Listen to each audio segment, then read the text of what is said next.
Okay, so here we go.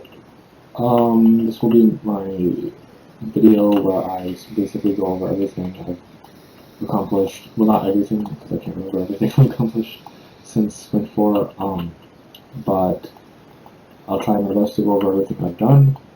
And you can see my little list here, stuff I'm going to go over. And after that, I'm going to try to do a level walkthrough. If I fail miserably, then I'll just cut the video so that it looks like I didn't. So yeah, first thing we want to go over is imported assets. So basically, I installed around 4.5 gigabytes of assets, which I kind of have ended up not using yet. I don't know if it'll stay that way, but yeah, I just have not used them because I kind of like the way my level looks right now. My levels, yes, I don't really need them that much. I've only used them in my level 4, I believe.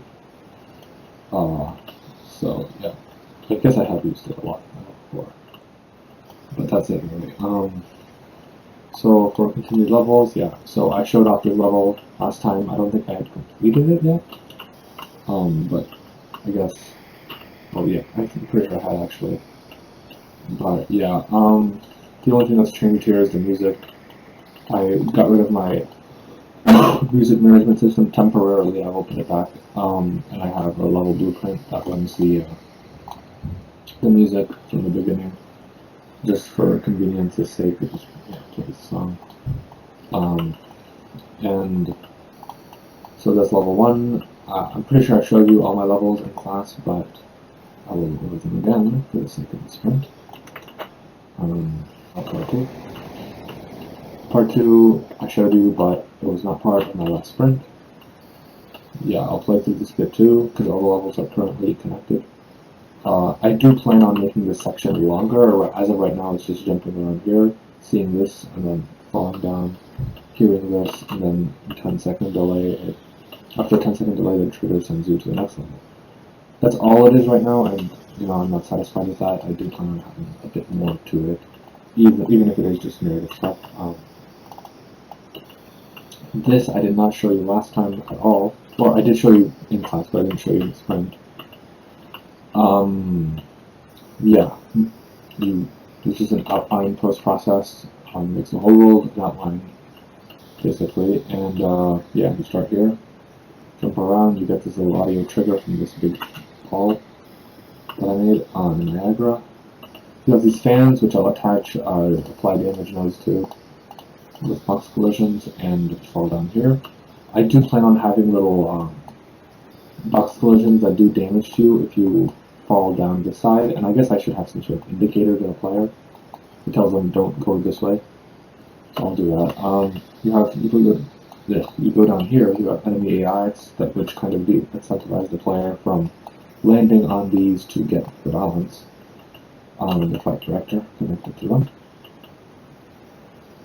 But yeah, those platforms exist in case you want to get balance and you want to because they regenerate your double jump, because you can only double jump once in the air, and after that double jump is gone, it's gone. So you want to go on those platforms to regenerate that. That's the incentive, basically. You have these little trains here. This goes along with Neil Liam's idea. I think he wanted the train, the lover character, to be killed by a train or something. So I just thought might as well integrate that somehow. You can choose 1 or 2 different directions. This direction has a bunch of fans that do damage. This direction has a bunch of enemy AI that do damage. And well, obviously it will make it harder for you to get over there. So we'll just 2 though. So I might make this side a bit closer. Or that side a bit closer. Shooter AI I lowered the likelihood that they'll hit you to 25% rather than 50% because it was a bit too frequent. So yeah, I'm going to de-incentivize players from falling to the sides. And then they'll get in here, fall down. This is a bit of a long jump, but it's just sort of narrative integrated into the gameplay. Well, I guess not really gameplay because it's just falling. And these are unanimated dragons, but I just I'm just going to go with the assumption that the player won't really care that much, because by the time they fall down here, they'll be fighting a bunch of enemy AI, which I'll actually raise this a bit higher so they don't fall for too long. But yeah, I haven't given these melee AI any fight directors in order to attack you, so I just have to put a director. Right now, if I spawn in, they won't actually attack me. So yeah, that's level 3, and level 4. Right now I have not set up the maze yet. I'm basically just planning to get this, copy paste it over and over again around, and then I'll cut off bits and make my own little maze that that's well done. That's how I did it with my maze in my Killer Karen's level last semester. And that's just the most efficient way to make a maze, in my opinion. I might actually have it be like a maze, and then this area here is like a little arena for you to fight the boss in, because I plan on having the character you use here to be the enemy AI, or not the enemy AI, sorry, the player character that can use the force. The force to like throw objects at the enemy boss. I'm gonna have that box or the force sensitive objects do damage to the enemy, and then eventually kill it. You have a wall of eyes here and this little thing, and then jump up there. And as of now, that's it. If you open this, it's just music and a third-person character that I've limited the walk speed of, so you can only walk. That's just temporary. I'll obviously add more to this area.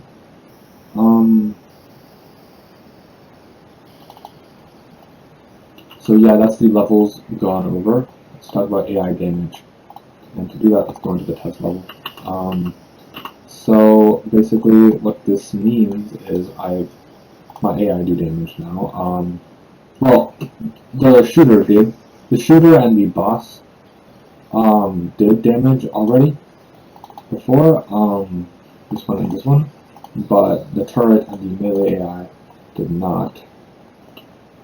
Melee AI still needs to be tweaked a bit, because the way I did damage is by putting sphere collisions around its arms, socketed to its arms, and then it attacks you. Let's just go on this conveyor belt so you can put stuff on it. Yeah, that's just them strafing around me. That's what they're programmed to do. But I need to have a fight with director. That's the part I always forget. Can you punch me? Can you punch? As you can see, it also plays a very freaky sound effect. I don't know why it took out so much damage. It should only be taking out 1 damage. Yeah, as you can see that. I don't know why it's a bit buggy. I don't know why it took out that much damage, but it shouldn't be. So delete the part directly, delete the damage. So yeah, as you can see, it does damage. It is a bit iffy, though, with that. We also have the turret, which has a 25% chance of hitting the fire character. As you can see, of doing 10 damage, 25% chance of doing 10 damage. Yeah. I thought I should. I tried to put sphere collisions around the spheres that it's shooting at me to do the apply damage, so it would, because it shoots 2 at once, but that didn't work for some reason, so I just, I set it to, after it shoots you, after it spawns the balls, then there's a 25% chance of the hit, which applies damage to the player. So we also have a death screen. So, let me just show this actually. So, death screen, which has a little sound effect for it as well. You might have noticed the punching had a sound effect. That's another thing I've been doing. I've been implementing some sound effects, which I'll go over in more detail later. So, but for now, I have the one key to instantly lower my health to 10. As you can see, it plays a little sound effect. I am going to replace that. It's just a joke for now. And then there's a little. That's a bit of a glitch. Sometimes it can hit you after you're dead. But I've set it to destroy my actor, so I don't know why it's still doing that. yeah, these buttons work. This one destroys the actor. Oh, I guess this one destroys the actor.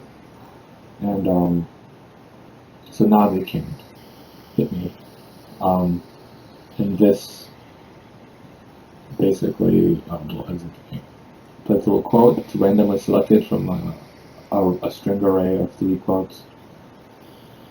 These are some red curtains. This would be a little Twin Peaks vibe.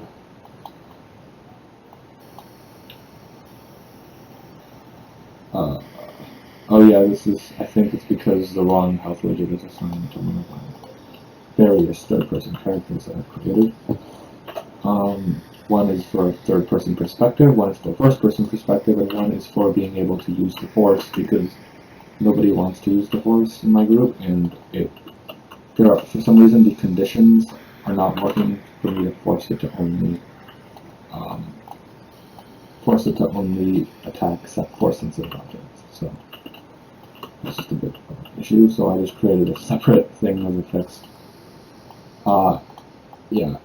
So new UI. That's what it means. As you can see, I've revamped it since last time. It's still kind of, I mean, there's not much to do. All there is health and mana. I got a little magic to spice it up, I guess. And I sheared it a bit to make it a bit more stylish. I don't really know what to do with that. I don't think there is much to do with it. It's a pretty simple UI, not much to it. Not much needs to be done to it. So yeah, I think it's fine for what it is.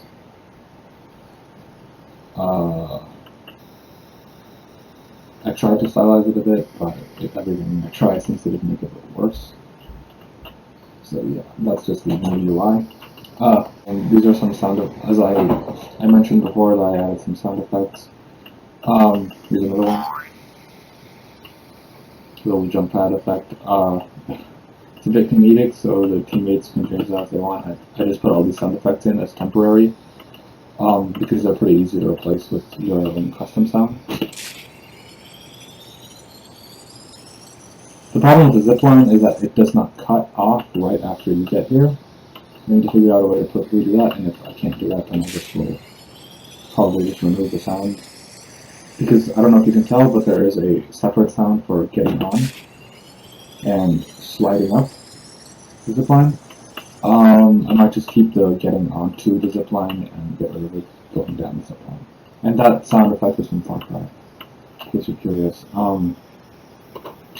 I actually have them listed on my audio that I use. The boing for the jump pad, the hit for the enemy AI hitting me, the zip line, and the oof for when you die, which I will replace most of those. But the main thing I added was, regarding sound effects, was dynamic footsteps depending on a surface that you're on.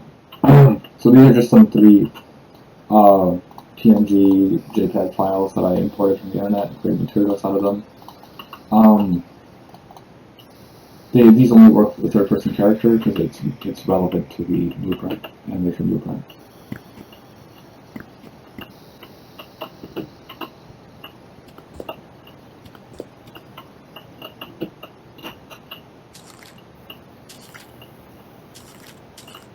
As you can see, these are all fairly stock sound effects, so the team can replace them as needed and apply them to the materials they want as needed.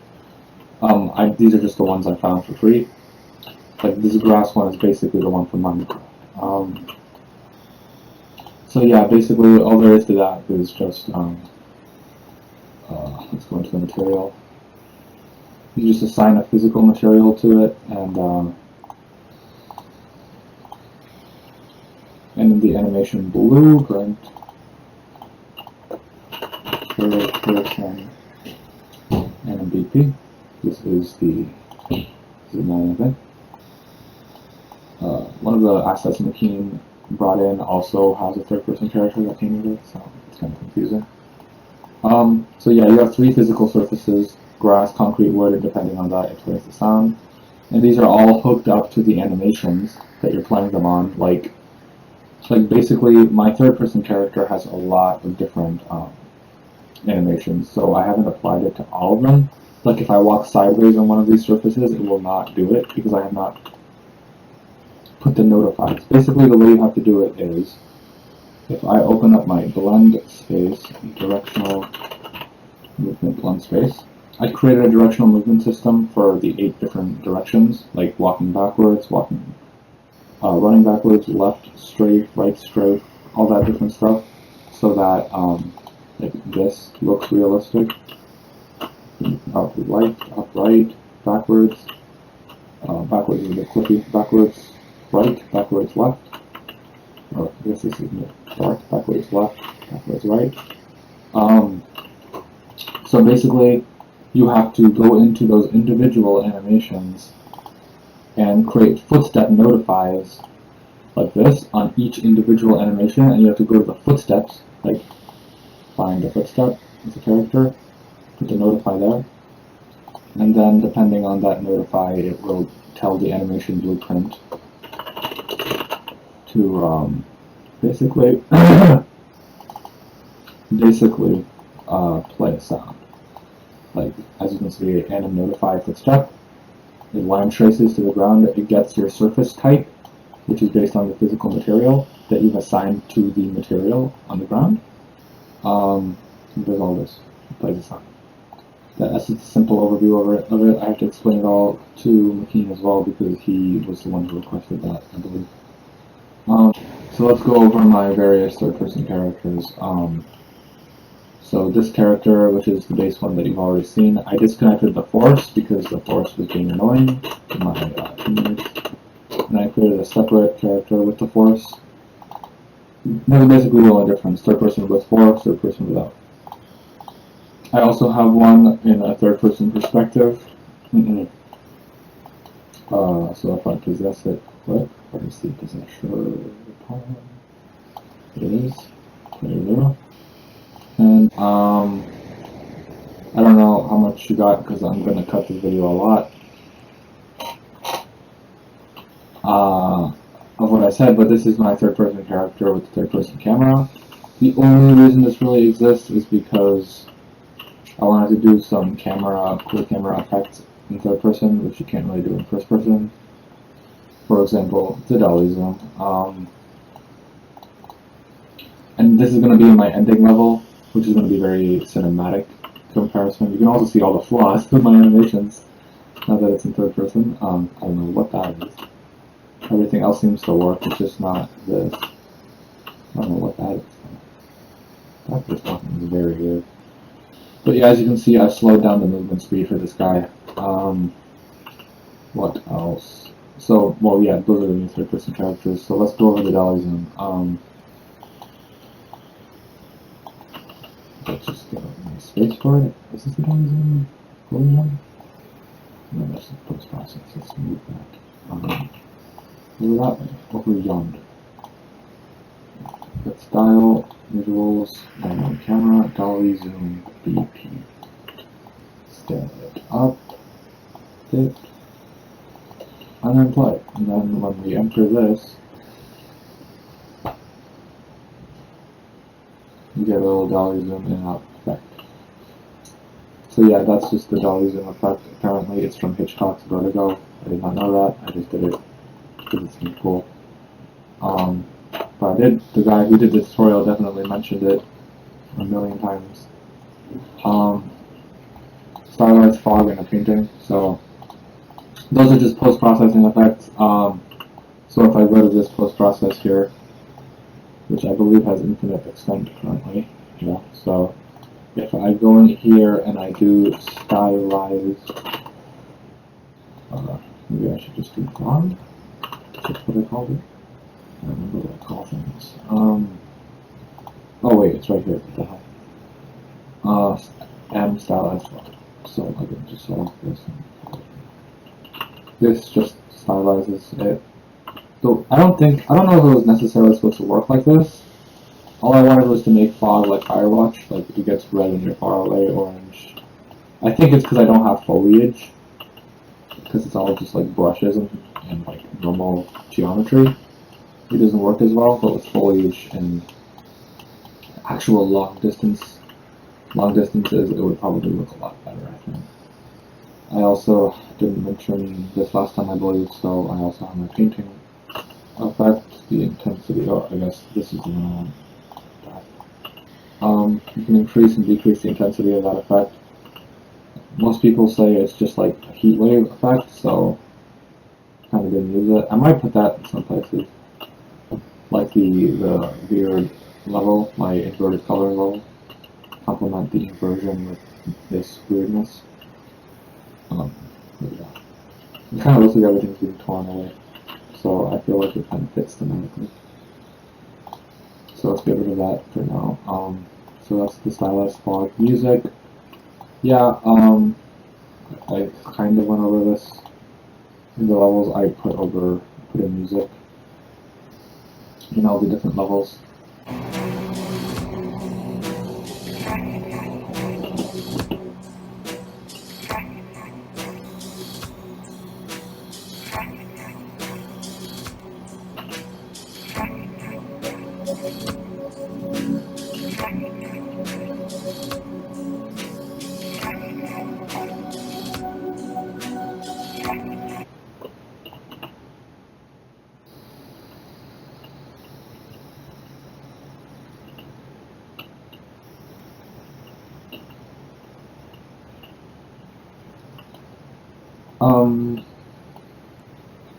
Yeah. So you heard the music, I'm assuming, but I'm not sure. I was just checking to make sure why, or to see why I was losing how. Seems like a bit of a bug. I think these guys are attacking me. They shouldn't be. Yeah, I don't know why my health is going down here.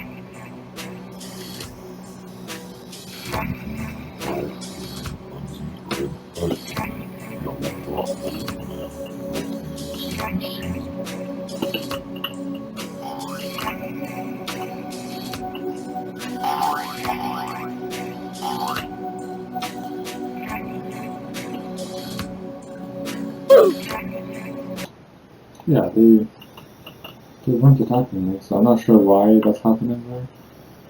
I seem to just be constantly losing damage, or taking damage. Not sure the reason for that, but we'll have to figure it out. So, that's the music for level 1. And the way I wanted kind of the music to work is that it flowed from one level to another, as I'll explain once it loads. Okay, so this is part 2.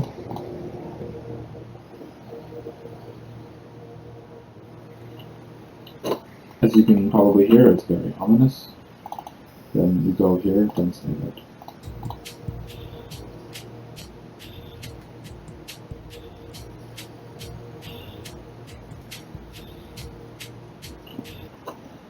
As you might be able to tell, that's literally just the music in part 2, except with a really big beat. Don't save it. Yeah, I'm not saving for now because my internet is not working and it's just not letting me. And whenever I save, it takes like literally 1 million years to load again. I curse at my computer for 10 minutes.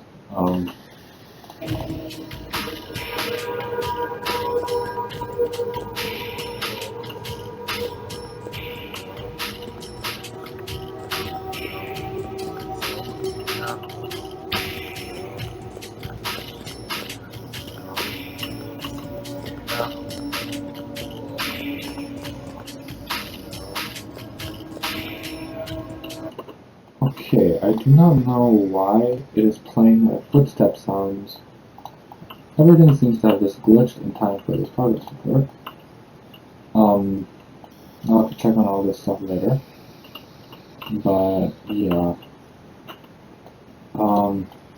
That's the music. As you can see, it kind of flows through these. Don't save. Not the test, sorry. I'm doing something like don't save.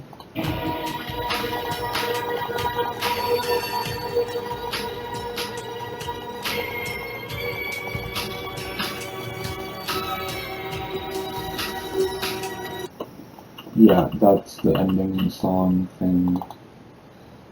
Just, I don't know. Let's stay unselected if I do it now. Now let's go over the dynamic camera. Get this over with. Style. Dynamic camera. So yeah, basically the main problem with this is that it follows the player. It doesn't actually follow the player by itself. I have to manually manipulate it. I don't understand why that is. It shouldn't be that way. Then when you enter another area, you have a new sort of camera following you. And as you can tell, it definitely depends on the vision of the camera. Switch back here, switch back to the camera. So yeah, those are the fixed wall cameras that I made.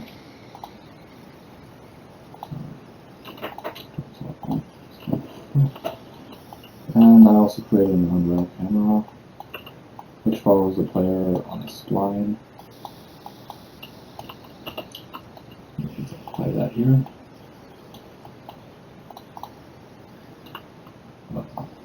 It also depends on the length of the spline. Basically, the rate at which, well, yeah, this jump pad will cast to the third-person character, not to the third-person perspective character, so that's why you're not jumping there. But yeah, it follows you along the spline. It can go faster, but it depends on how far out this particular area of the spline is. Like,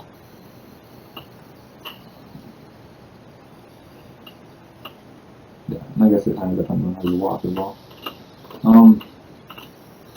This is just a quick demonstration. It usually works better than that when I take the time to make it work.